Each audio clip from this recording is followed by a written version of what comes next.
Hi, in this video, I am going to show you how to install GCam 9.6 on your Vivo Y31. Step 1.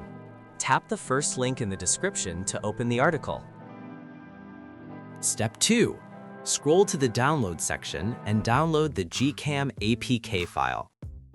Step 3. Follow the How to Install guide for step-by-step instructions. A video guide is also available.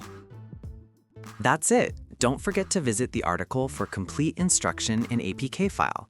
Lastly, here's some GCam versus stock camera app comparison.